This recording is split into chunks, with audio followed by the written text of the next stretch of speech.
The Next Frontier, Emotional Sobriety, January 1958. I think that many oldsters who have put our AA booze cure to a severe but successful test still find they often lack emotional sobriety. Perhaps they will be the spearhead for the next major development in AA, the development of a much more real maturity and balance, which is to say humility in our relations with ourselves, with our fellows, and with God. Those adolescent urges that so many of us have for top approval, perfect security, and perfect romance.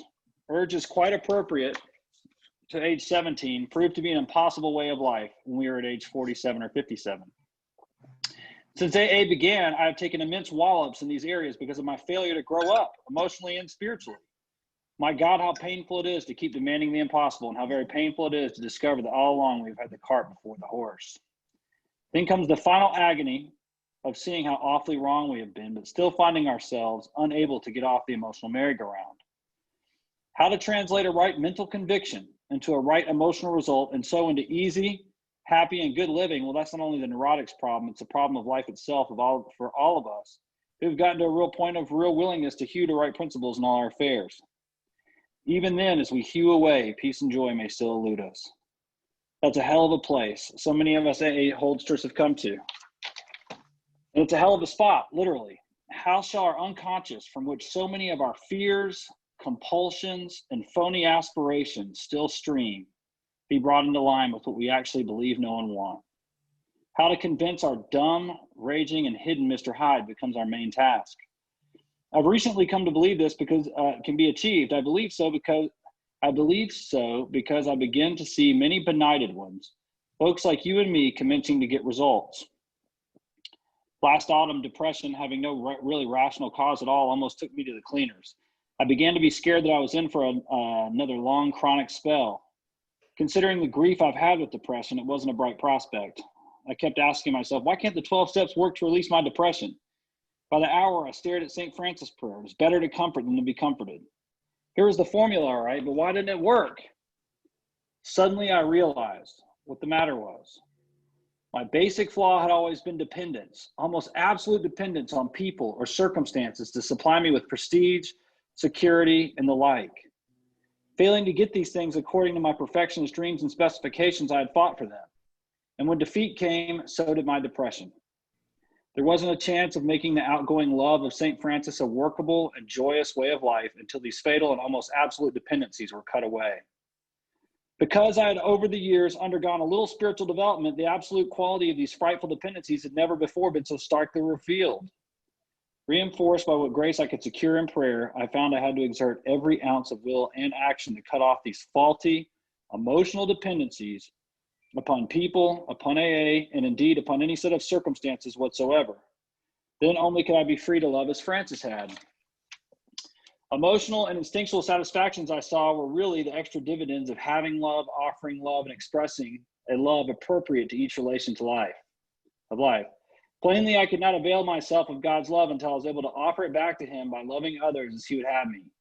And I couldn't possibly do that so long as I was victimized by false dependencies. For my dependency meant demand, a demand for the possession and control of the people and conditions surrounding me. While those words absolute dependency may look like a gimmick, they were the ones that helped to trigger my release into my present degree of stability and quietness of mind. Qualities which I am now trying to consolidate by offering love to others regardless of their return to me. This seems to be the primary healing circuit, an outgoing love of God's creation and his people by means of which we avail ourselves of his love for us. It is most clear that the real current can't flow until our paralyzing dependencies are broken and broken at depth. Only then can we possibly have a glimmer of what adult love really is. Spiritual calculus, you say, not a bit of it. Watch any AA of 6 months working with a new 12-step case. If the case says to the devil with you, the 12-stepper only smiles and turns to another case. He doesn't feel frustrated or rejected. If his next case responds and in turn starts to give love and attention to other alcoholics, yet gives none back to him, the sponsor is happy about it anyway. He still doesn't feel rejected. Instead, he rejoices that his one-time prospect is sober and happy. And if his next following case turns out in later time to be his best friend or romance, then the sponsor is most joyful, but he well knows that his happiness is the byproduct, the extra dividend of giving without any demand for return. The really stabilizing thing for him was having and offering love to that strange drunk on his doorstep. That was Francis at work, powerful and practical, minus dependency and minus demand. In the first 6 months of my own sobriety, I worked hard with many alcoholics and not one responded. Yet this work kept me sober. It wasn't a question of those alcoholics giving me anything. My stability came out of trying to give, not out of demanding that I receive. Thus, I think it can work out with emotional sobriety. If we examine every disturbance we have, great or small, we will find that at the root of it some unhealthy dependency and its consequent unhealthy demand. Let us, with God's help, continually surrender these hobbling demands. Then can we be set free to live and love. We may then be able to 12-step ourselves and others into emotional sobriety. Of course, I haven't offered you any really new idea, only a gimmick that has started to unhook several of my own hexes of depth.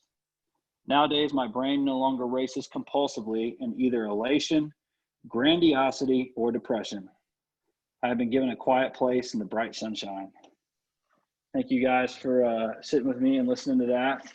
Tonight, it's my pleasure and privilege to introduce Bill C. He's come to Nashville and I've listened to him on several occasions. I love everything he has to say. I've always enjoyed also the kitchen table AA stuff. I listen to all those lectures and workshops.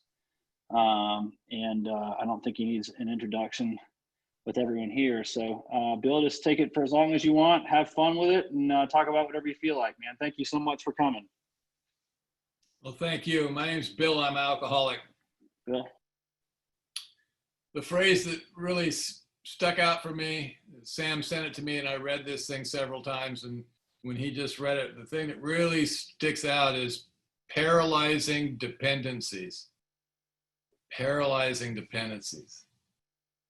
I think everybody has had experience here with paralyzing dependencies. And, the whole idea that something outside of me needs to be different in order for me to be okay. I need to have things. So here's what I think about all that. And since this lockdown, I've been doing a lot of thinking. And I've come to some conclusions. And I agree with all the conclusions I've come to. And I'm going to share them with you now. And I think that these are just my opinions, but they're really good ones. Well thought out, well formulated, with years of misery to develop these ideas. Every speaker that tells his story, usually you'll hear something along the lines of, long before I ever drank, I didn't feel part of, I felt weird and strange and outside the circle, and you'd all been given the rules and I didn't get that. It wasn't handed out to me and I don't get it. And we talk about, sometimes people will tell this and they'll say, I had alcoholic thinking long before I ever drank, as if there is such a thing, right? And I don't think that we're that special. I mean, Tebow said about us, he said, king baby. He called alcoholic king baby. I mean, the professional community says about us that we're emotionally immature, and we hear that and we go, no, I have special thinking. I have alcoholic thinking and it's never going away. And you need to consider that when you're dealing with me. I mean, you'll hear guys 20 or 30 years sober stand at a podium somewhere and say, never tell an alcoholic what to do. We don't like to be told what to do. If you tell us to do something, we'll just do the exact opposite. Never tell an alcoholic what to do. Now, when you're 14 or 15, that can be appropriate, maybe even cute. When you're 40, it's just stupid. I mean, Wilson talks about in that paper, he says, some of these feelings might be appropriate at 17, but at 47 and 57, no. When are we going to grow up? My understanding is the ego presents itself at about 2.5 years old, right? We have a term for that. We call it the terrible twos, right? That's why we have trouble with children. They're more self-centered than we are. They're competition, right? So prior to that, the little kid doesn't have any idea that it's separate from anything else around it. It hasn't developed that yet. In its growing up process, the ego, which creates separation, the purpose of the ego is to create separation so that there can be reality, so that there's a subject and an object, right? So the little kid realizes that when I cry, they come.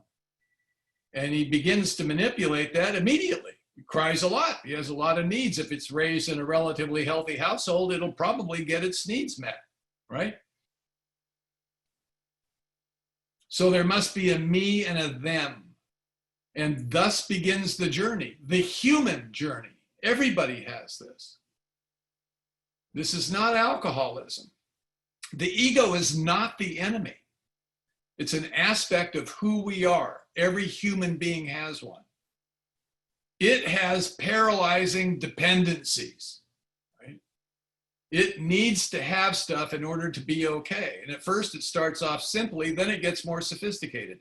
Now, all of us in this room tonight have had the experience of sitting in an elementary school class, looking across the room and determining, if I was taller like Jimmy, I'd be better. If I had long, silky blonde hair rather than this curly brown mop on my head, I'd be prettier. If I was more athletic like Johnny, I'd be better. All of us do this. Everyone does this. We compare ourselves to others. We look around and we start dressing in a certain way so that we can be part of the group that we've determined are the cool ones. The extroverts like me immediately go out and try to become part of the in crowd or whatever crowd we're trying to, and the introverts hide out at home and play video games. And they deal with it by just leaving the area, right? But we all do this. Everyone does this. Every kid feels that there's some kind of inadequacy and I need to be different somehow in order to be okay. It has paralyzing dependencies. Then in middle school, things start getting really sophisticated, right? Now we're trying to figure out how to be lovers and stuff, you know, how to hook up. And it gets really intricate. And we start getting our feelings hurt. We start getting, the authorities become more stringent. We get into high school and now the pressure has really come. There's expectations that are put on us. There's certain things that we need to achieve, that we have peer pressure and group pressure. All of this stuff gets sophisticated. Then alcoholism presents itself. And how does it present itself? We drink and we figure out we have a skill set other people don't have. We're able to consume mass quantities, you know? Like some people, they get sick and throw up and then just quit doing it. And we all here know that you need to lean into that. You know, you can start, you have to incorporate that into the situation, right? And we begin to medicate ourselves, and we don't know this, but we have an inability to control the consumption of this. Other kids I remember right after I got sober, you know, I went to my high school reunion, and I saw some guys there, and I said, how you doing? They were glad to see me and stuff. And one guy said, remember when we were in that car club and we were drinking all the time? And he says, well, I wasn't drinking. I go, you were there every weekend with us. He goes, Bill, you were drinking, right? I mean, I thought everybody else was doing the same thing, but evidently not. Some of them just weren't into consumption like I was, you know? And some of them were in the car club to actually have a car and race it and stuff, you know? I just wanted to get loaded with car people, you know? And right in the middle of when it's getting really sophisticated, when the lessons are really being handed out, we medicate ourselves. Now, I don't know about you, but when I started drinking, this usually is a common thing. We start drinking around, 14 or 15 or 16. Some of us were a little more advanced and started getting loaded at 12 or 11 or something. But right in there somewhere, we start drinking. Right when it's getting really sophisticated, I leave the area. Now, I'm in the rooms and stuff, but I'm not picking up information here. You know, I'm just getting hammered. And at 17, I was a bad drunk in high school. At 17, I had a big jacket and a slouch and a sneer and a foul mouth and a bad attitude, and I carried a gun, and I'd already been to jail. And there's no gang. I was raised in the mean streets of Palos Verdes. There's no gangs in Palos Verdes. Nobody was looking for me. I was a gang of one, right? You know, I had my own criminal enterprise going on, just me, you know, and at 17, I was in trouble. I met a guy recently that got sober at 17. I could have gotten sober. I was pretty bad at 17. By the time I was 22 years old, I was in a mental institution. I needed a rest. You know, I'd gotten married, had a couple of kids, and I wasn't coming home to that family, and I was running with an outlaw motorcycle gang, and I was sticking needles in my arm every day and drinking like a fish, and it was awful. They were on welfare. We lost a house and cars and everything. Everything went to hell at 22 years old, short party. You know, I think the whole idea was, you know, we had this feeling of separation and weirdness like everybody else. And then you and I, we drink and we have a spiritual awakening. I mean, there's two aspects to alcoholism. One of them is that physiologically, for many of us, we set off this allergic reaction and we can't seem to stop. But the other thing is we get a bang out of it that other people don't get. We get something special out of it. You know, Carl Jung wrote that to Wilson. He's spiritus contra spiritum, you know, trying to find spirit through spirits. And I think that's very true about us. I can look back on my life and I realize I would change, things would change. And I chased that for 22, 23, 24 years. I chased that. And that'll damage you, you know. At 22, mental illness, I think the whole idea is when I felt that feeling of separation and I'd have a couple of drinks, I think the whole idea was to get out of the house and go have some fun and hook up and have adventures. And I ended up naked in my living room watching religious television, taking notes, right? I'm having sex, menage a uno. There's no one else in the room, you know? I mean, I don't know what the hell happened to the party. But at some point in all of our drinking careers, the party stops. And now we're just in survival mode. We're just trying to get through the day, you know, just trying to get along. And in my story, I accomplished nothing. I didn't go anywhere. I didn't achieve anything. Everything stopped. I didn't go to college. I didn't, you know, nothing happened, really, nothing happened.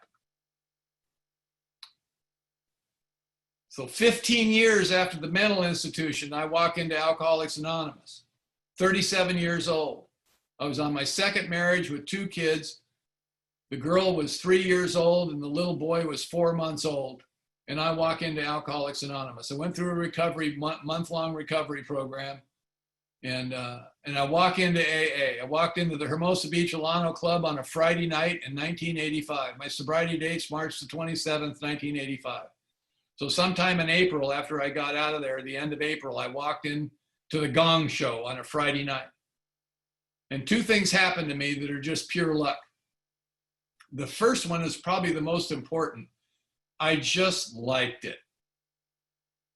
Nothing in my past would have led you to believe that Bill was going to walk into AA and like it. But that first meeting, I stood in the back of the room. It was a Friday night. Everybody's there trying to hook up, all dressed up and having a good time. It's Friday night at the Alano Club. They're hooting and hollering. It was not my old man's AA, man. This was something else. You know, and I stood in the back of the room and I didn't feel part of because I wasn't. You know, I didn't know anybody and I wasn't included. And I stood back there, but I started laughing. And I drove home that night and I said to myself, maybe even out loud, you know, this may not be so bad, right? I mean, I was intrigued right away. And 35 years later, I have never lost that. I've never lost my enthusiasm for it. Sometimes it's been higher than other times, but I've never drifted away. I've always gone to meetings. I've always had a sponsor. I've always been involved. I've never been bored in Alcoholics Anonymous in 35 years. I've been pissed off. I've been treated badly. I rarely get the respect I deserve, you know, but I have never been bored. And I can tell you, if you're sitting out there tonight and you're bored, it's because you're boring. It's not us. You know, you can't make this up, man. It's just special, you know. And the second thing that happened is after a couple of weeks of banging around, I asked this guy to sponsor me. I asked the man for help and he actually helped me, which doesn't always happen. You know, he opened the door to his home and he helped me. The very first night, he said, what I want you to do is I want you to go home and read the doctor's opinion. Be at my house Thursday at 5 o'clock and we'll discuss it. So I did my assignment and I showed up at his house, and he did not trust me that I'd read it, and he had me sit there and read it to him out loud. Each week I went to his house and we read another chapter in the book. And we discussed things. I made notes in the margin of what I agreed with and what I didn't agree with. Man, I was defeated and beat up really bad, but I still had opinions about how this thing should be, you know, and he entertained me. One of the things he told me that it's held true all this time, early on, maybe the first or second time we were together, he said to me, he says, my job as your sponsor is to guide you through the process of the 12 steps, so that you might have some kind of spiritual awakening, and maybe you'll never ever drink again. Maybe it'll work for you. He says, I'd be happy to sit here and listen to you tell me what you think your problems are, so that you will not share about them in the meetings. And he says, the meetings are for recovery from alcoholism, not about how your day went. And I informed him that down there at the Auto Club, they were breaking that rule right and left. You know, should we go tell them? And he said, no. He says, AA is a safe place. You can go there and talk about whatever you want. They really can't kick you out, ever. He says, I'm just describing to you my AA. Another lucky thing, I didn't fall victim to one of these people that somehow has bought this weird concept that we don't give advice or express opinions. If we didn't do those two things, we wouldn't have anything to say to each other, you know? I mean, I'm a newcomer in Alcoholics Anonymous. I need some good advice. I need somebody to help me, you know? I'm not neurotic. I'm immature, and it looks like neuroses, you know? I've been diagnosed with all kinds of stuff, you know? And I mean, I went to my first psychiatrist when I was 13 years old. I spent 2.5 years in group therapy at one time. I've been to a mental institution, locked down, barbed wire on top of the fence mental institution twice. I went back for a follow-up. I kind of liked it, you know? And you know, I've been gestalted and rolfed and primal screamed, you know, all that stuff, you know? Matter of fact, when I was in the recovery program, they made me wear a sign around my neck. I had to make the sign. We made it in crafts. It was a little rectangular piece of cardboard with a string that went through it, and it said, I am not a counselor. Because evidently there was some confusion about that, you know?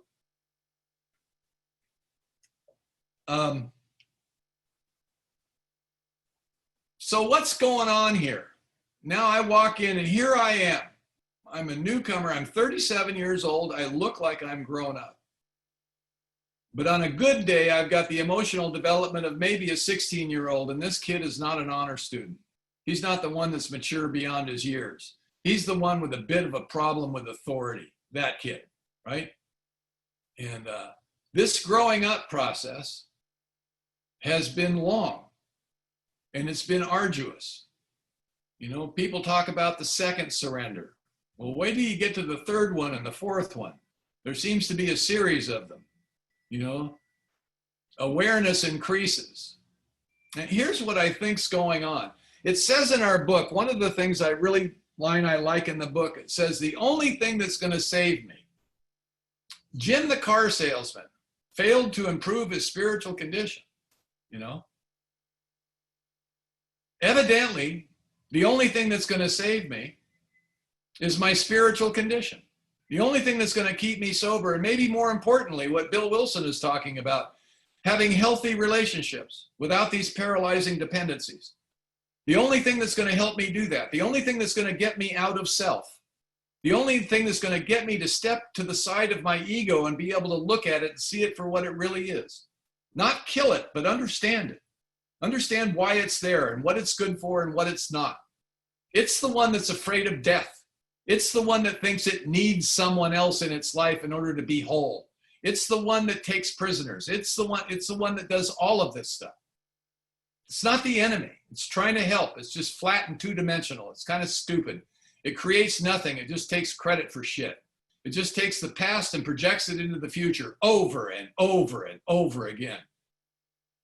The only thing that's going to get me to see this is going to be my spiritual condition. And evidently we have these things called laurels that we can rest on. You know, what are they? I ask myself, what are these laurels that I rest on? What is it I think I have that I can now coast, right? The only thing that's going to give me healthy relationships with some intimacy in it, not a hostage, but a real partner, maybe several, maybe friends, maybe some friends that have some depth, people that have, you know, spiritual consent, Charlie Parker talks about, you know, that are able to talk to me openly and I don't get butthurt when they're trying to help me. Real relationships that have some depth, some intimacy in them. Not sex. We mistake sex for intimacy. That's what kids do. That's what teenagers do. Sex is not intimacy. It can be the celebration of intimacy in a relationship, but it's not intimacy. It just by itself, it's just fun, you know. A lot of things are fun. But what's real intimacy? How do I get transparent? When do I get to the place where I don't have to defend who I think I am anymore? How's this going to happen? Evidently, spiritual condition. The other thing it says in our books and what we treat here, we treat the spiritual aspect of human nature, and then the mental and the physical follow that. That's why this is not therapy. If we use it for therapy, it's not good therapy. You know, it's not good because it isn't what we deal with. I mean, what therapy does says that if I can go back into my childhood and find the root cause of my problems and expose them to the light of day, see them for what they really are, change my behavior accordingly, and then I'll be okay. It sounds really good, and I suppose it actually works, but it didn't work for me. It didn't work for me. What Bill talks about with these paralyzing dependencies is we need less of self, not more of it. We need to step outside of it, not understand it better. All I need to know about my childhood is it's over. And it was extraordinarily long, well into my 40s or 50s. My wife would say my 60s, you know. It's been a long, arduous childhood. I'm the guy 6 or 8 years sober that's coaching a 9-year-old soccer team, and I get into an argument with the referee and get escorted off the field, right? Sober, sponsoring people, going to lots of meetings, you know. Sober. I've been kicked off of baseball fields before, you know. Bad behavior. I'm one of those parents. And I'm sober. And I'm in my 40s. Right? When you got to walk back on that soccer field and make amends, that may be the last time you ever do that again, because the amends process is really embarrassing. Right? I had one guy say to me on the soccer team when he says, Cleveland, why don't you just change your behavior? We're tired of you apologizing. That hurts, right? That hurts. So here's what I think's going on. When we walk into alcoholic, what's a spiritual, I ask myself, what is spiritual condition? Do I have one? And if so, how did I get it? What's it made up of? When did this happen? And how do I maintain it? How do we maintain it? The first concept they hit us with, when I sat down with that sponsor of mine that first time, he's talking to me about powerlessness. Powerlessness. Powerlessness seems to be the first pillar of spiritual condition. Now, they took it easy on us and they just said it was drugs and alcohol, right? You know, they didn't want us to run screaming down the street. After 35 years of relatively deep research, I've yet to find anything that I seem to have any power over at all. I think the whole human race suffers from this. Look at the situation we're all in right now. You know, there's some people that got some real powerlessness issues. You know, they think they're powerful. It's not just alcoholics. I'm clearly powerless over you. I mean, I talk to you incessantly about how if you were a little bit different, the two of us would be a hell of a lot happier. And you absolutely insist upon living your own life, and it pisses me off at my core. I have no power over the geopolitical situation in the world. Look at it. Look at it, you know. That's why conspiracy theories are so, they feel so good. Because if you're into conspiracy theory, then it means I understand and they don't. I get it. I know what's really going on. When the truth probably is scarier than you think. It is random insanity. There's no, conspiracies are predictable, you know. Enough of that. So powerlessness, drugs and alcohol, just that little bit. If I can grasp that a little bit, the second step becomes operational, right? I need to align myself with it. You know, I love the thing, the old adage you used to hear in AA, you still hear it. You know, all I need to know about God is it's not me. I think that's a good doorway, you know, being open-minded. Okay, it's not me. I'm powerless. I get it. I don't like it, but I'm not running things. I can go with that. Let's go with that. If I can do that, the second step becomes operational. The third step becomes operational. The logical thought progression. And I like this. The third step's interesting. Is evidently I'm going to make a decision to turn my life and will over to clearly what already has it anyway. I think it was nice of them to lead me to believe that I actually have some say in the matter. Well, I've been withholding myself from the totality of all things long enough. I'm going to acquiesce now and allow you to take me. Thank you very much. Where's my trophy, right? I did a third step with a guy today, man. It was great. He was arguing with me. It's like when you look at the guy and you say, are you ready to do the third step? And he says, no. I go, why not? He says, well, I have a problem with God. I say, so do I. Let's pray.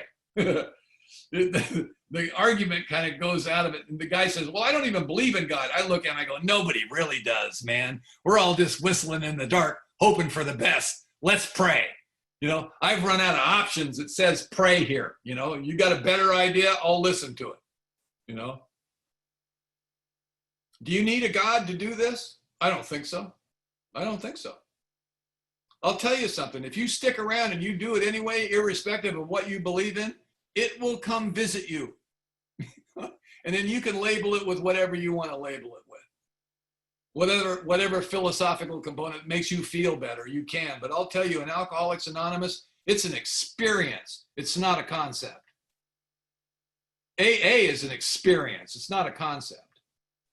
And God certainly isn't conceptual, but we are dogma creating machines, aren't we? We want to understand it, codify it, make sure we've got the right one. We don't want the wrong one. My ego, my little ego, the 2.5-year-old, it wants to have its own personal relationship with God, one that's preferably better than yours, right? I mean, there can be competition in the realm of the spirit, you know? I've got a better connection than you. Really, you know?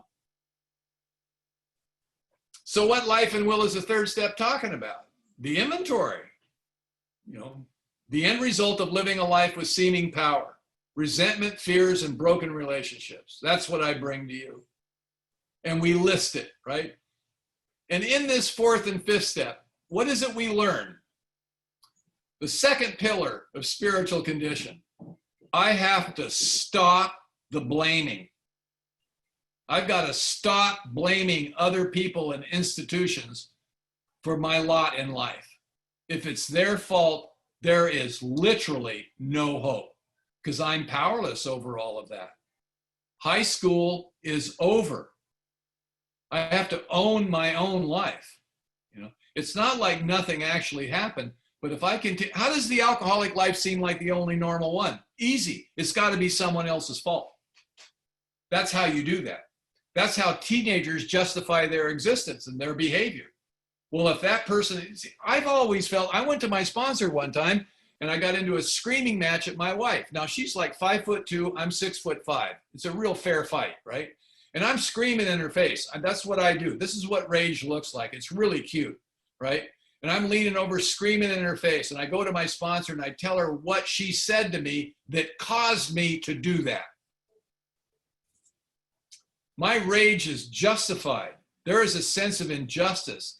Things are wrong and you're not listening to me. And when I stand up and start screaming, everybody shuts up. And my justification for that is, if she hadn't have said that, I wouldn't have had to scream at her like that. So I explained this to my sponsor, and his response to me was, stop screaming at your wife. And clearly, he didn't hear me, so I repeated it. slowly so that he could understand. And he just kept repeating, stop screaming at your wife. This is called advice and direction, right? He wasn't telling me what job to take or who to marry or what it wasn't like that. It was my behavior. Stop screaming at your wife. If it's her fault, I'm never going to stop screaming at my wife. I had on my amends list the entire federal government and specifically the Department of Motor Vehicles. They do not have the right to cause me to get a license to do something I can do without their permission. Now, I'm a newcomer in AA. I think I'm angry. I don't know that I'm afraid. I don't know that. You're going to help me realize that in this inventory process. You're asking me to make a fear list. I'm making an anger list. It was easy for me to make the resentment list. A fear list? Afraid of what? What am I afraid of? Well, it gets uncovered, doesn't it? How do men especially, but not just men, cover up fear? With rage. We scream and yell, we holler, we do whatever we do. We cover up the fear. But the primary lesson in the inventory, as I see it now, as I understand it now, is I have to stop blaming. Now, when I'm getting the powerlessness thing, I'm starting to get it, at least drugs and alcohol, maybe a little bit more. The door's opening that I realize that I have no control over what's going on around me. I'm not actually believing that yet, but I get the idea. I'm not stupid, I'm just new, right? And then you tell me I got to stop the blaming, and I'm going to try to stop the blaming. I'm going to keep doing it for a few years, but every time I do it, when I walk away from it, I'm not going to feel good about it. And if I've surrounded myself with some people in AA that are on the same path as me, they're going to help me stop blaming because they're trying to stop doing it too. We're all learning the same lesson, most of us anyway. When I do this, I don't really have to make a list of my character defects. They will come and visit me with alarming regularity. And now that I'm awake and I know I can't do them, now I'm going to have to deal with them. I'm going to go to my sponsor. You can say, stop yelling at your wife. And I'm going to drive away from that experience, not liking him very much because he's not co-signing my shit, right? But I get it. I know that I can't do that. It's not fair. I know that. It's going to take me a while to stop, but it's the beginning of the end of it now. Then we get into the amends process, right? These people that I've been blaming for my life, now you want me to go say that I'm sorry. I do not want to do this. This makes no sense to me. I'm afraid to do it. I feel stupid doing it. I don't want to give in. I've been fighting this battle for a long time. And if I go do that, that means I lose. And I don't want to lose. So there's a lot of reasons why I don't want to make these amends, but I do it anyway. Isn't that amazing that we actually do it? It's amazing. A lot of people don't do it, right? But a lot of people do. A lot of us do. I used to say most people don't do it. I'm not so sure about that. But over the years, I've sure run into a lot of people that say they've worked the steps, and when you really talk to them about it, that's not really the case. Why aren't they sponsoring people? Because they've never made the amends. That's really why. They don't have the experience to guide somebody through the process, so they avoid it, right? I didn't run into those people. They told me I actually had to do it. And for some reason, I bought it, and I went and I did it. Now, what did I learn from this? The third pillar of spiritual condition, a big one. This is a big one. Nothing is personal. Nothing was ever personal. No one was ever doing anything to me. They were just doing what they do, and I happened to be in the blast radius. And sometimes you're in my blast radius. Sometimes you're the fallout, the collateral damage for me, coming from me. Am I doing it to you specifically? No. I'm just doing what I do. I'm just acting out because this is what I do. But it's never personal. This is a shock to the system when you begin to see this. I hated my father. One of the requirements for being an alcoholic, you got to hate your parents. It's mandatory. When I run into somebody that doesn't hate his parents, I'm really suspicious about that, I get it. I've actually run into some people that had really nice parents. It's like, I don't know what to do with that information, really. But I hated my father, and he didn't like me much, and I went and made amends to him, and I didn't want to. I lost the war. I went to him and I said, I'm sorry. I know that I wasn't the son that you wanted me to be, and you're my father, and I love you, and I don't want to hate you anymore. And I had an experience. It came and visited me. Something pulled all that rage out of me. I don't know what that was. It wasn't intellectual understanding that did it. It was an action that I took. And I heard the words come out of my mouth and I realized I believed them. And I didn't even know that then. I was just trying to check something off a list. And what happened with that? What was the fallout from that? I began to look at my father as a man as compared to the image that what I thought he should be. And I developed a relationship with him. And it changed my life. I found my father in Alcoholics Anonymous. And you know what I realized when I looked at him as a man? He wasn't doing anything to me. I overreacted unbelievably. He was just who he was, doing the best he could. There's no handbook on how to be a father. He never had one.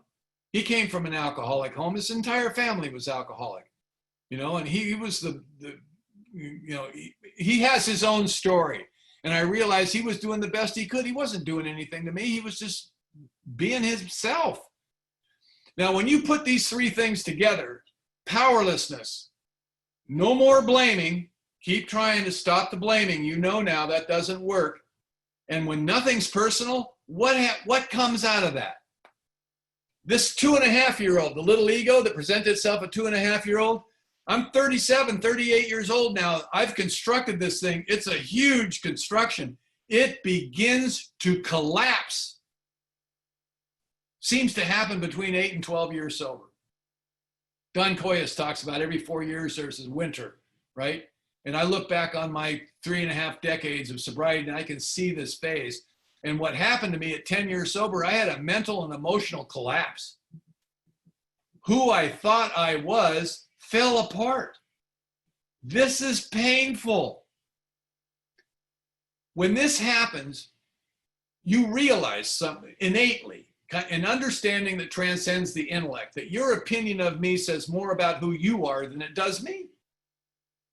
My opinion of you says more about who I am than it does you. When you really get that, what the hell are we defending? How do I get my feelings hurt? What is hurt when my feelings get hurt?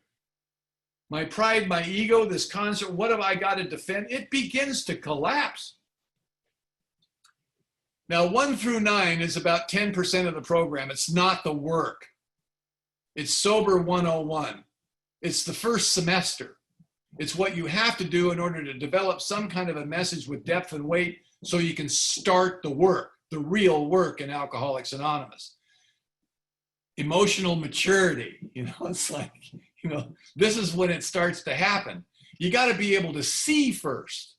If you can't see it, it'll never change. The 4th pillar of spiritual condition, the 10th step, self-awareness. Self-awareness happens as compared to self-obsession, right? The self-obsession has these paralyzing desires, paralyzing dependencies. The self has this. The ego has this. The essence of who you are does not have that. It's not there. The construct doesn't exist. The 10th step is about making amends in the present moment because I get it now. I get it. I can watch myself think now. I'm beginning to develop the skill of the watcher. In the meditative process, you can watch yourself think. You focus on your breath. The mind, the little ego, does not like being in the present moment. There's nothing for it to do. There's never anything wrong in the present moment. Everything is absolutely as it should be all the time. How could it possibly be any different than it is? We sit around, actually have conversations about the difference between my will and God's will. Can you imagine that? How would it possibly be? How could my little ego have a battle of wills with the power that drives the entire universe? I think this is the separation thing, right? I am separate. There's me and it. No, I can't possibly be separate from nature. There is no circle to stand outside of. I have never been separate. There's never, ever been anything missing from me. This is the illusion that the gurus talk about. this illusion of self and our dependency on it, our attachment to it, how we support it, we massage it, we got to get other people to go along with it. We need verification from the outside so it can continue its existence. In meditation, I can focus on my breath, and that little ego will wander away. There's nothing for it to do. It wants to be in the future or in the past where it can work on stuff. That's its job. That's what it does. And I notice that it has wandered away from the breath, and I gently bring it back to the breath. This is absolute conclusive proof, experientially, not airy-fairy spiritual weirdism. This is real blue collar, anybody can do this. When this happened, this is absolute conclusive proof that who I am is not my thinking mind. If it was, I couldn't catch it. This is a game-changing experience. I can finally, it's over, thank God. I can stop working on myself. I'm just feeding the beast. Awareness is everything. It's all there is awareness. It's everything. Most people are sound asleep. Most people have paralyzing dependencies, right? Stuff needs to be different outside of me in order for me to be okay.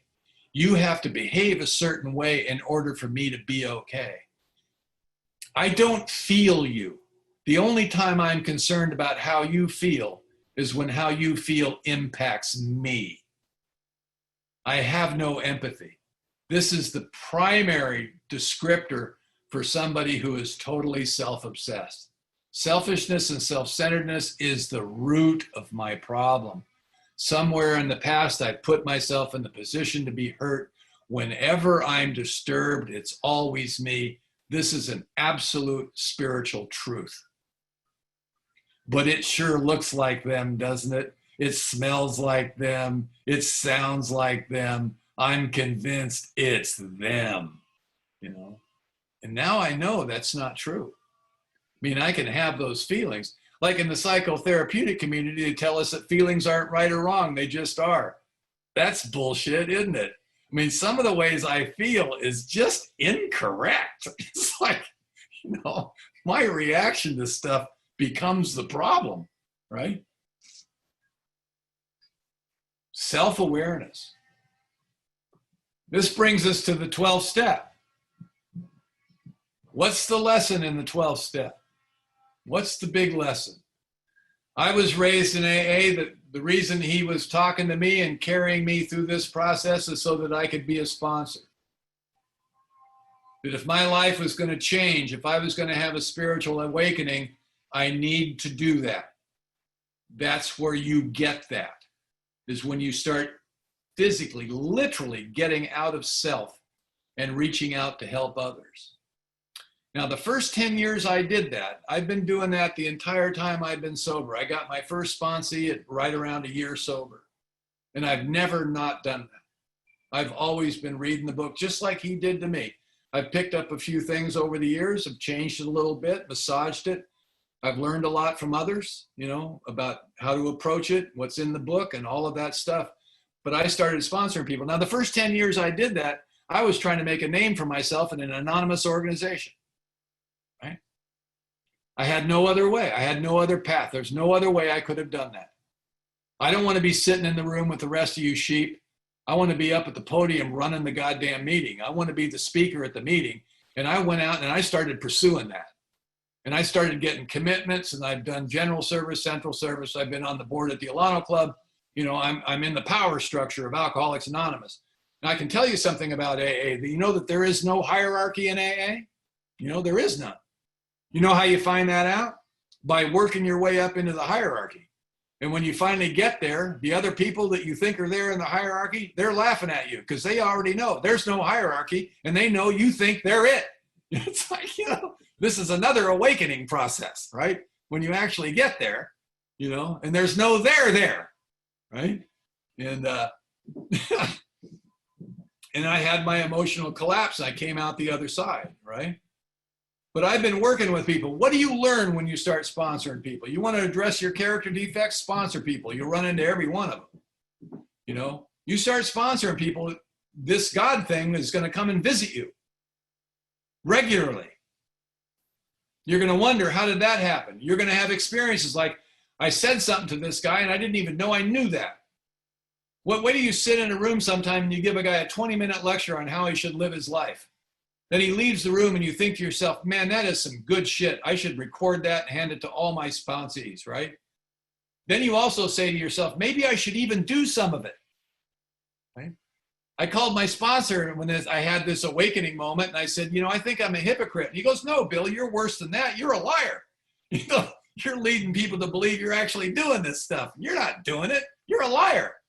It was worse than I thought, you know. I was like, stop yelling at your wife. You know, well, wait a minute now.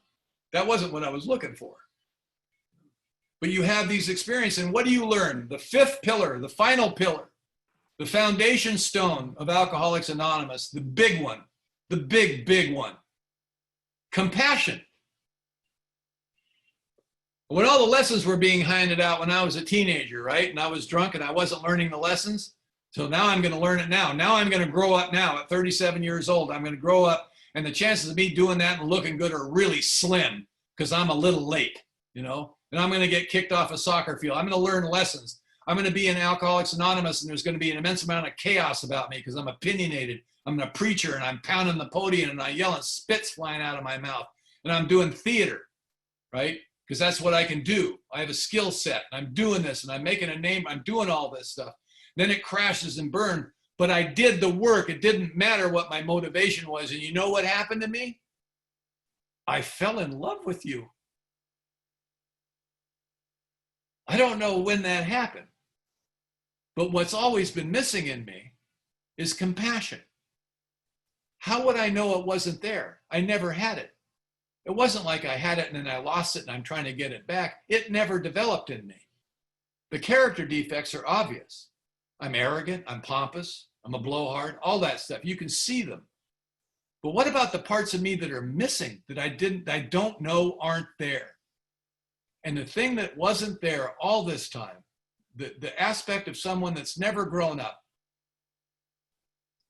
the real point, the visual thing you can see of somebody that's emotionally immature is they have no compassion.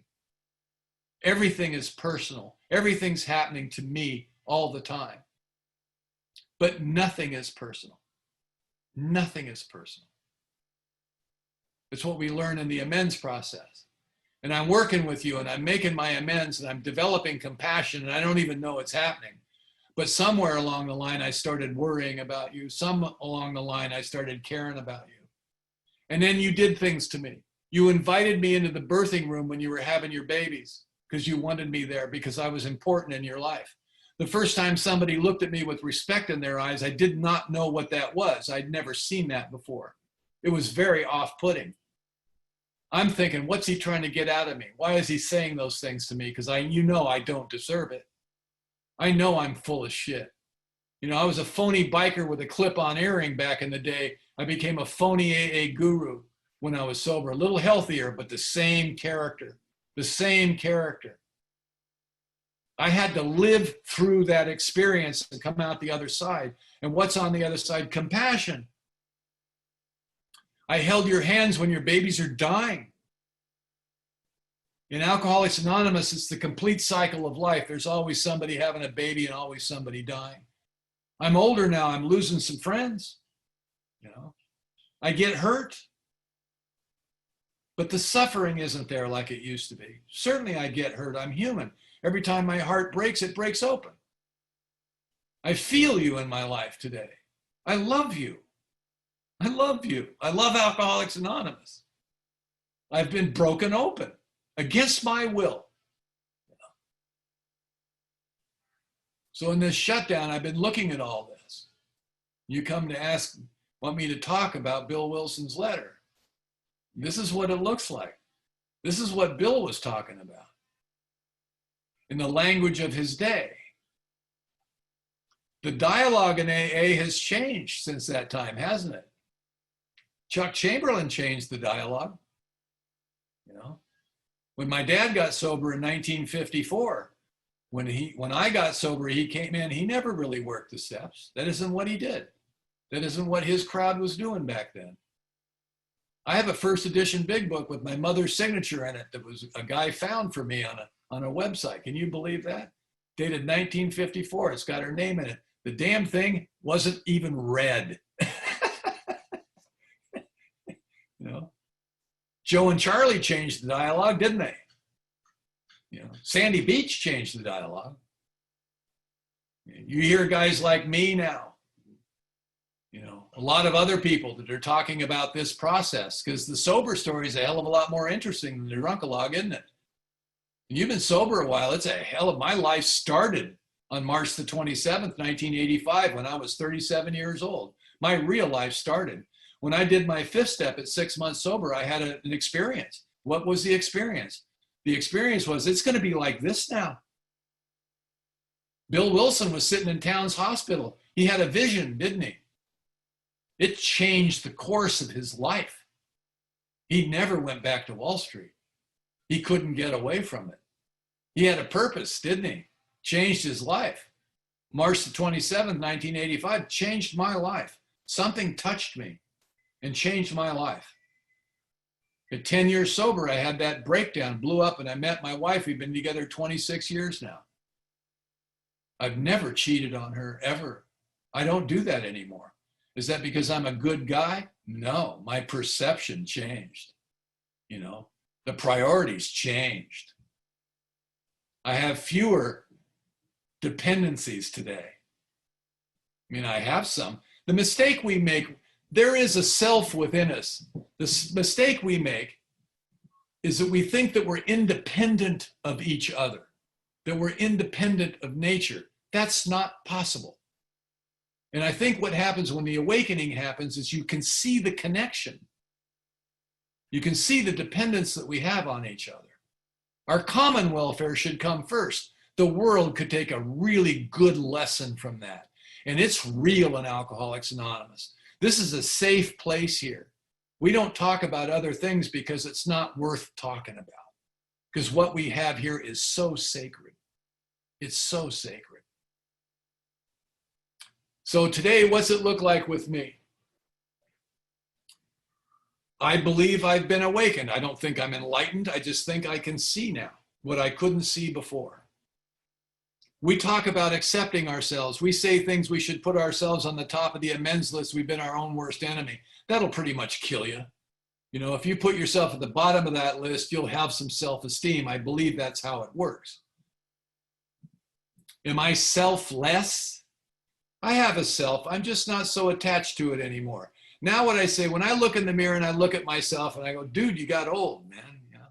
But I can look myself in the eye and go, you're not such a bad guy, Bill. And it's like, look at little Bill right now being the center of attention. Look how happy he is. Isn't he cute? You know, isn't he cute? One of my gurus that I listen to a lot, he says, you know, I think I should be different. There's aspects of my nature I don't like. I should be different. Well, good luck, you know. So I think I should be different. I'm just not so attached to the things that I think I need, you know. But I'm never going to be some shrinking violet sitting over in the corner in the dark while the rest of you dance. That's simply not who I am, you know. I'm this guy that you see right here. I believe I'm transparent. What does transparency look like? There's just nothing to defend anymore. It's like, I don't care what you know about me at all, you know. And if you want to enter in my life, I will open my heart to you. And you can bare your soul to me and you can trust me. Isn't that a nice way to be? I mean, you can tell how spiritual you are if you're surrounded by people that love you. And today I am surrounded by people that love me. 3.5 years ago, I almost died. And when you started coming to me before I got the liver transplant and after, and you started showering me with love, I had an experience. I realized it was kind of hard for me to accept. And, you know, I can give it pretty well. I've learned over the years, and I've had some great examples of how to do that. But when you're on the other end and you're receiving it, you feel something different. And I have enough awareness where I could look and smile at that and realize I know these people love me. How could I possibly think I don't deserve it? If I didn't deserve it, they wouldn't love me. Look at them loving me. Look at them holding me. My ex-wife came in and laid on the bed with me and was kissing me on the head and holding me. I love that woman. I've always loved that woman. My wife was standing right next to her while she was doing it. The surgeon came to me and he says, how do you pull that off? I said, well, we should talk, dude. It's called AA. You need to drink more, you know? We get healed here. My sponsor loves to say, we raise the dead, you know? I'll tell you something. When they say don't leave before the miracle, that isn't about not wanting to drink anymore. It's like the pain of growing up in sobriety. Don't leave. One thing I've done really well is I have not run away. And there were a couple of times I really felt like running, but I was so connected I couldn't get away even if I wanted to. I'll leave you with this. I know I'm running over here. I get a little excited, you know. I'll leave you with this. This is, I believe this to the bottom of my heart. They say around here, you have to give it away to keep it. No, that just simply isn't true. You have to give it away to even get it. That's how you get it. 10, 11, and 12 are 90% of the program. It's where we live.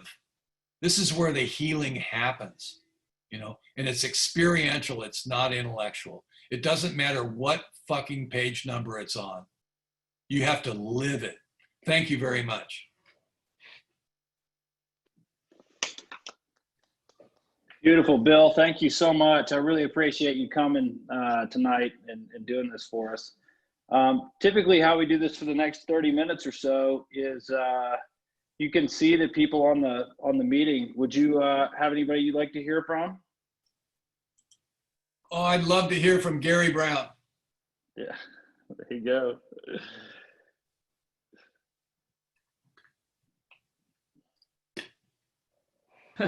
Thank you, Bill. That was awesome.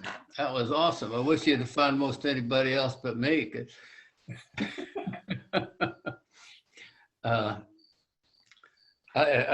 You got me to thinking about my childishness at a long, long time sober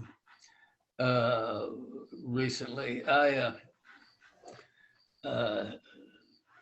That thing in me just wasn't going the way it was. I was trying to think about what we were doing. Julie and I had a couple errands to run. And then we wanted to go to one of our AA clubs. And so she could attend her Al-Anon meeting, and I was going to go to the AA meeting on down the hall. And I was looking forward to it. And every time I turned around, something would slow us down. We would be running late. And so I just got crazy at, you know, I really hope none of you do this at 55 years of sobriety, because it's really bullshit. But I we were driving to the club and we got caught on a 2-lane road that normally would travel 40, 45 miles an hour. If you don't have a 52-foot semi in front of you, you can barely get it going. And so I thought, well, there's a clean shot here. I can pass that. So I stomped on it and passed it, pulled in front of that truck within maybe 10 feet of the car coming at us, and scared the hell out of Julie, and it really scared me. Anyway, we went on to the meeting, and I was sitting in the car before I got in the meeting, and it struck me what I had just done. And I promise you, I was sure in my own life that kind of stuff wasn't going to happen to me again. I figured I'd been in this program and sponsoring enough people and doing that. And I was sitting in the car by myself, totally embarrassed that I had done that. So anyway, it boiled down to just some simple things that did that. I think it was later that day or maybe the next day I called Tom and we talked about it. It was crazy. So my emotional sobriety is days that it's suspect, because, you know, I really try to live this program and do it. And got sponsoring people and still taking some to the steps. And I do it because I love it, and it's been my life. The greatest thing that ever happened to me, I was 24 years old and I was told about Alcoholics Anonymous. Of course, I didn't feel it then, but then that was it. So anyway, that's my story, and I'm sticking to it, guys. So do you want me to call on somebody, Sam, or do you want to do it? Go ahead, Gary. I think I'd like to hear from Kurt.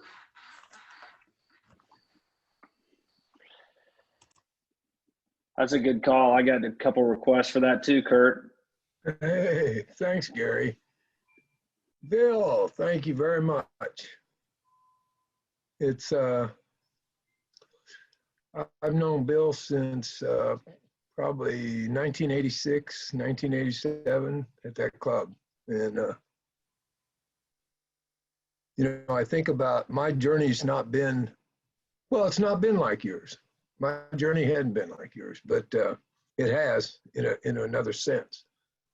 And I just remember when Rhonda called you and I was drunk in the backyard after I went out after 19 years. And she ordered you to send somebody over to the house to come pick me up. And Bill sent two guys over in a pickup truck, and they threw me in the back of the pickup truck.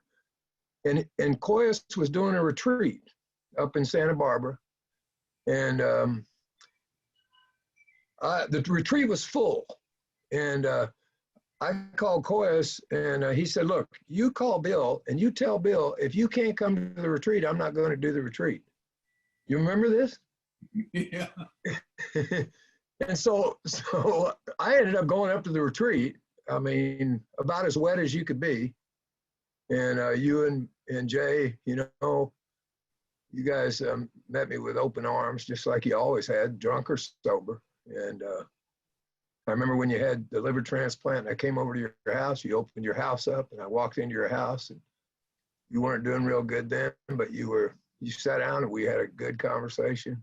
And you know, what I heard you say was, there's this thing in Al-Anon, they say evolution and maturation towards wholeness. And Koyas, Don says this a lot, he says, you know, sobriety is not an event, it's a process. Now, you might have some really powerful revelatory events in that process that shift the course of the way you perceive reality. And I heard you talk about that. That happened to me several times. And, you know, the other thing I wanted to say was, you brought up something about your dad. One of the things I saw, he was on my resentment list, and he wouldn't come see me in prison. And I had a profound experience with that because I couldn't quite find my part in it. I mean, I robbed the liquor store, and I'm the one that got myself in the penitentiary, but I had this question given to me somewhere in the midst of that. It says, what were you really up to? And you might say I got a download, and the download was what I was really up to was I didn't give a shit whether my dad came to see me in prison. What I wanted was I wanted somebody to bring me money from a commissary. I wanted somebody to be my messenger boy for the free world. I wanted somebody to tell me who was on the visitors list. All of a sudden, this view that was inaccessible to me became accessible to me. And it was humbling. And one of the effects of that view was an insight that I never had. And the insight was this: I had never seen my father as my father, ever, in 28 years. I had always seen him as a pawn on my chessboard in my life. And it broke me. I had never seen him as my dad. And that's some of the power of like some of the step work you talked about. To see, this is another human being. This is my dad. But I never, you know, it wasn't fault. It was, the East might call it ignorance. We might call it self-centeredness. It was a complete inability to see truthfully what was going on. And I don't think we can do that based on the intellect and the senses. that has to be awakened in us. And I think that's the gift of this program. It wakes us up. That's the emotional sobriety aspect. You said it. It's about being able to live from that place.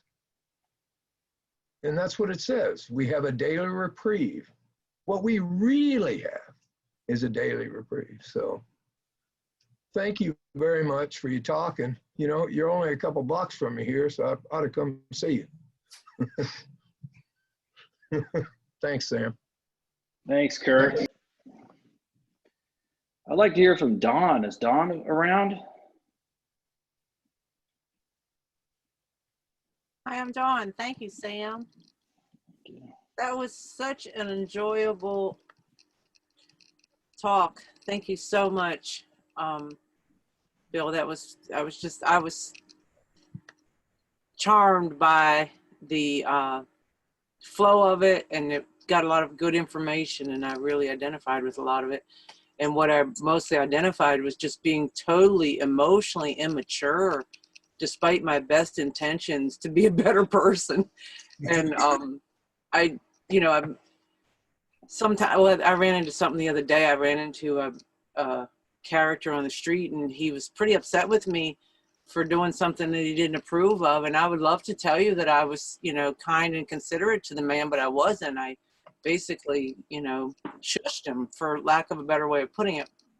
Fortunately, I've grown past, cursing people out on the streets, but I basically reprimanded him for reprimanding me. And I love what Gary said, because I immediately went, ouch. I immediately, God, please forgive me. Help me get back to center. I don't want to be this person. And it's, I love what you said, because if I would have jumped right into trying to fix myself, make myself better, I would have probably met up with the next person on the street and told them exactly what I thought of them too. Because it is almost impossible for me to be the mature person that I want to be without help. It is too much for me. I just can't. And I love the fact that, you're talking, I just recently celebrated, had a birthday of 30 years. And I will tell you that I really thought when people had this much time in sobriety that they got their lives together, something would, it would be, I would have arrived, as some people put it, and I got really interesting news to report. It didn't happen. And it's funny now that those things, instead of humiliating me where they used to, I now go, well, there it is. Now we know you're still, it's still alive and well. You're reprimanding people at the stoplight, Dawn. Thanks for sharing. And the good news is I don't get all the way down the street telling these people all the way. And the fun part was, I was having a conversation with this person in my head after I'd left the thing. And I have a rule about that. I have a, self-imposed rule that when I'm having conversations with people in my head that are not there, that I am outside the box. I am developing at that point a bad case of alcoholism. I mean, so I, prayed and humbly said, I don't want to be crazy for the rest of the day. And I did, what we do when we actively pause, pray, and got toward that 10th step, called somebody and said, hey, how you doing? And by the end of it, 20-minute phone call, I hadn't really thought about that until you were mentioning and what Gary said about going into the AA clubhouse and coming out and going, oh my God, who was that person? And it is almost endearing to me that I have moments of like that now that become an opportunity for humility instead of humiliation. And I can say, well, there you are, and kind of have that compassion for myself, where I used to really, really bludgeon myself for being, the numerous names that I call myself that I try not to say about me anymore, because it's just cruel. And, I kind of smiled and laughed. I was actually walking my dogs when this was going on. And I'd gotten lost, and I had an extra long walk because I was walking around a neighborhood I'm not familiar with. And I was able, by the time I got back to where I was headed officially, it was over. It was over. And the 10th step works, and it works, you know, nearly every time. It works every time I'm able to pause. And that's a beautiful thing. And I know that one of the chief challenges that I have had in recovery and have had to really ask for help around is the ability to pause, because I zip line right into what I want when I want it. And that emotional maturity that you're talking about simply is not there unless I ask for the ability to be a better person. And, you know, generally in the morning, I do that almost immediately. I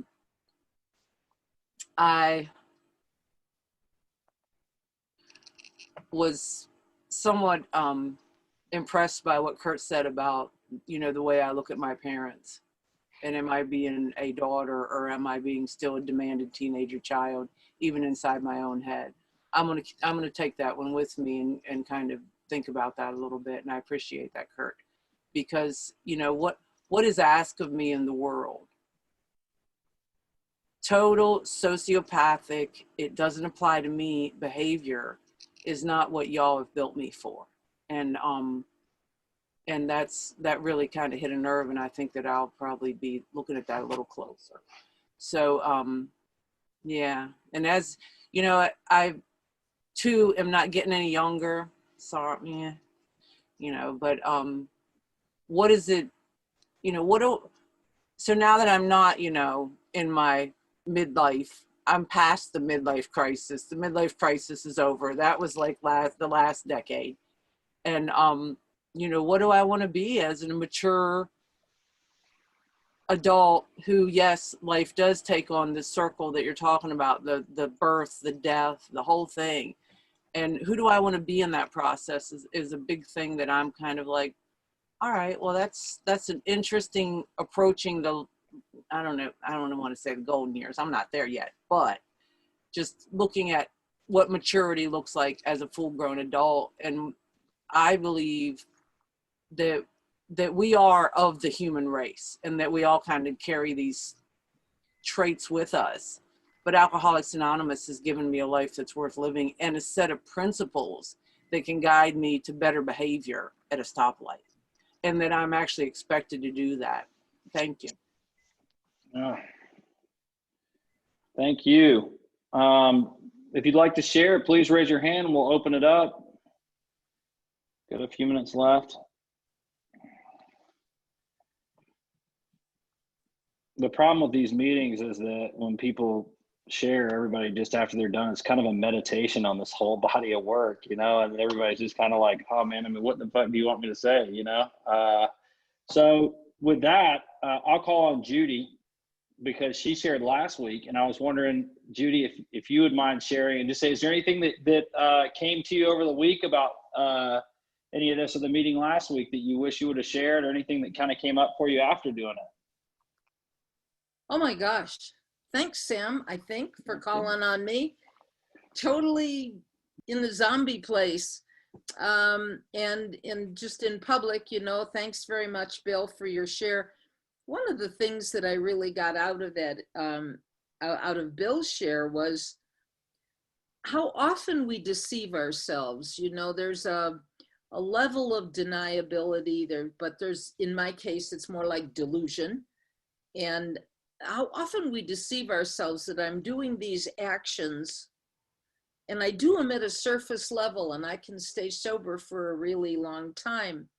And lots of us have been sober who are still suffering from alcoholism, because we're still dealing with that ongoing effects of the, it's a lack of alcohol, but the symptoms of alcoholism come back to bug us. And I really liked your story of how things and how your perspective has changed, because life seems to be our biggest teacher. And life when sober, at least we get to have a bigger teacher. I didn't learn much before I stopped drinking, and darn little for a long time after that. But but this business of opening up one's heart, you know, I've found that to be kind of a difficult process for me. I'm hard to help, and opening up my heart is not an easy thing. It's like totally open to a certain level, and then the circle stops. It's open till this far and not an inch further. And so opening your heart with trust in God that one could let God decide who comes in, to actually follow that intuition, to actually be open without judgment. I find that to be maybe a grown-up thing to do, but one that hasn't always been my path. And I'm envious of that place sometimes when I want to hold back and I want to carefully judge my words before I say them, lest I say something that's wrong, or carefully judge my words lest I don't like what I say. Never mind about you. How about I don't like what I say? I don't always like the person I am. And so opening my heart, and I really appreciated you talking about that. It's a beautiful thing to aim for at each level is, could I be, as that St. Francis prayer prays, could I be open enough to put no barriers in there and trust God with the results? To let each person be who they are as an expression of mature sobriety without judgment. And I find that to be a real growth step that I suppose isn't going to stop any day soon. But I really appreciate it. I appreciated Dawn's share as well. And Kurt's, you know, I hear what everybody's saying, and it's the beauty of a solid meeting like this, I think, is that you find things to ponder, not stuff to pontificate about, stuff to ponder, quiet thoughts to go with you for a while and let them develop and kind of blossom and reach a fullness inside. So thank you all for being here. I'm loving this meeting. Appreciate it. Thank you. Lena P has her hand up. Lena, would you like to share? Yes, thank you very much for the meeting. It's awesome. Very, very enlightening. And there is something that really stood out to me was the statement about transparency. If we become transparent, if we learn to be transparent, there'll be nothing left to defend. It's just absolutely genius statement, because we mostly get turmoiled when we are in struggling to defend something.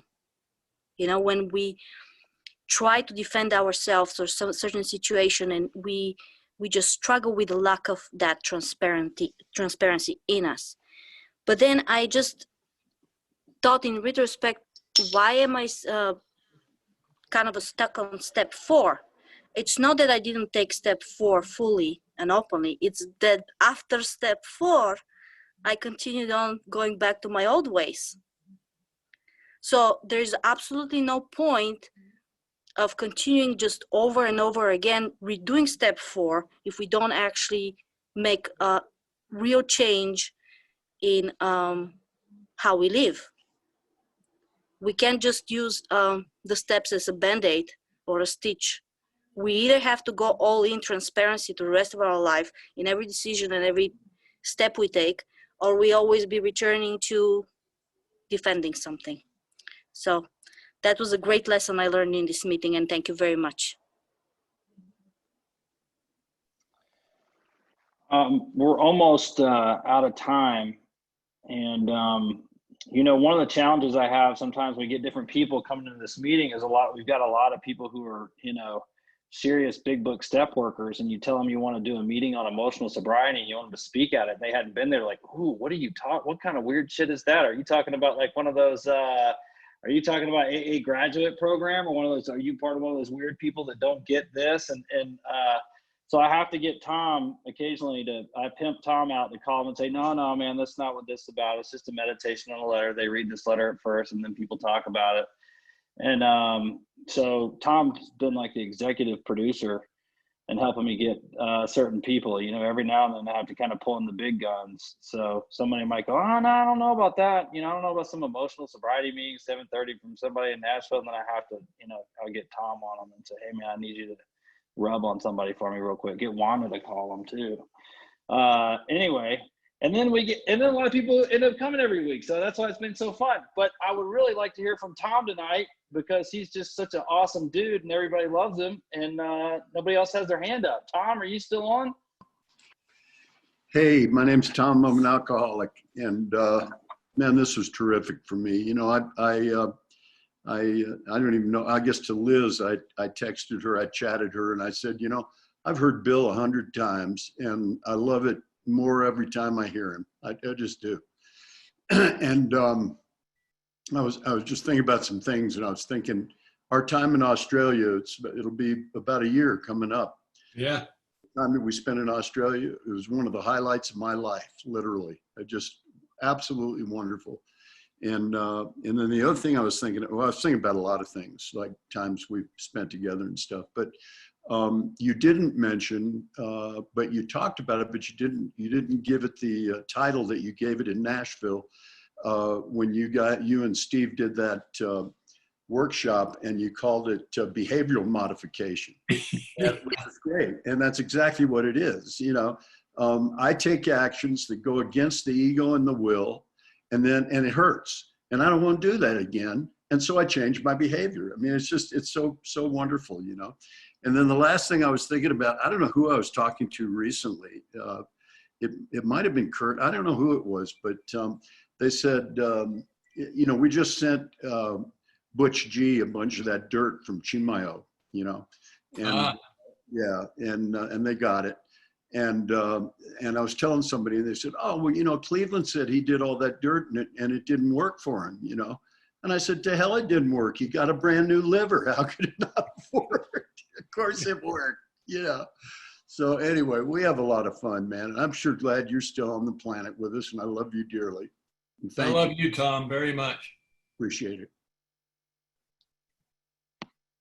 I really like when you talked about being broken open, and I think everybody who's worked the steps of AA with someone has definitely experienced that to some greater or lesser degree. But as sobriety goes on, you know, it's like the recuperative power of the alcoholic ego. You know, Harry Tiebout said it'd be comic if it weren't so tragic. And there's those feelings where we are cracked open again. And every time I get those where I'm just really cracked open again through a new step experience or another surrender in something, and all of a sudden, you know, that feeling is that all is well with the world, that I am connected to other people, that I don't have to do anything, that I can just see. I'm just kind of in that place of awe, and I think the people who've had it know exactly what I'm talking about, and it comes, you know.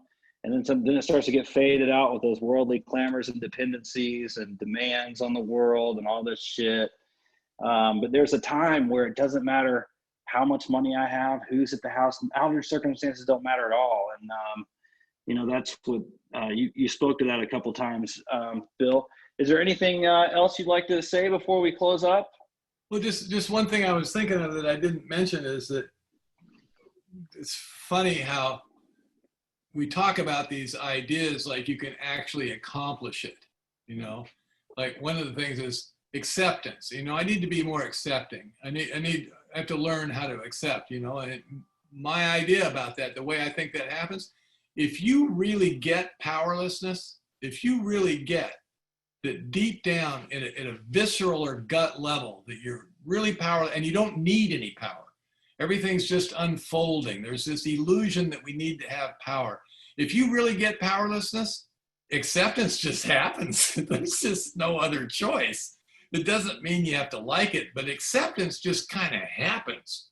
You know, it's like the other thing about it is that people talk about, I need more patience and tolerance. What you're missing is compassion. Compassionate people are patient and tolerant. It's an offshoot of compassion. You don't work on patience and tolerance, although AA will teach you patience and tolerance, you know, but it's the compassion that happens. It's like somebody will say, if that person shares one more time, I'm going to kill myself. It's the same, you know, and I did that one time, and this guy, an old timer, came up to me and he says, next time that person shares, why don't you close your eyes and try to feel what they're saying as compared to look at them and judge them. What a radical idea that is, you know? It's like we're in an organization where people's lives are saved every day.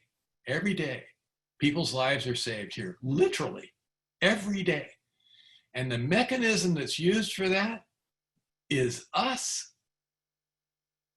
We say the words, we drive the car, we make time available. It's all about compassion. And isn't what that each one of us, when we first walked into AA, isn't that what we felt? Was that compassion? We just didn't know what it was. What an odd place this is, right? When you sit and think about the first couple of days you were in AA, you don't remember what anybody said to you. You just remembered that they were kind. Maybe somebody remembered your name. That's what this whole thing is about. If compassion happens through experience, all this other stuff like acceptance and patience and tolerance, it just kind of snowballs into it, you know. But we like to pinpoint things, and we'll read a book on shame, you know. Like, I have a problem with shame. Well, that's because you're probably fucking shameful. You know, it's like shame isn't the issue. You know, it's the way you're living. You know, that kind of thing. That's AA to me.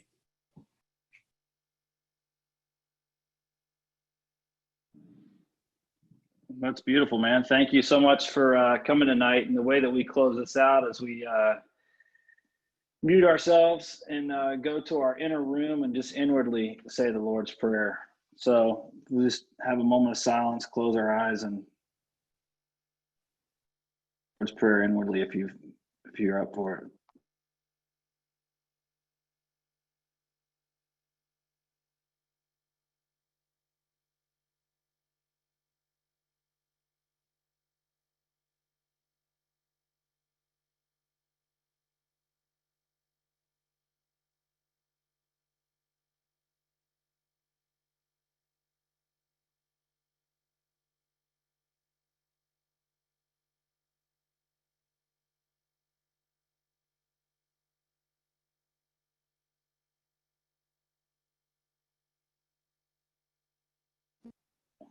Thank you guys for a great meeting. Thanks. Thanks, Bill. Thank you, Bill. Great meeting. Bill. Thanks, Bill. Thanks, Sam. Thanks for having me. Thanks, Bill. Thanks, everybody. Nice to see you, Joel. Good to see y'all.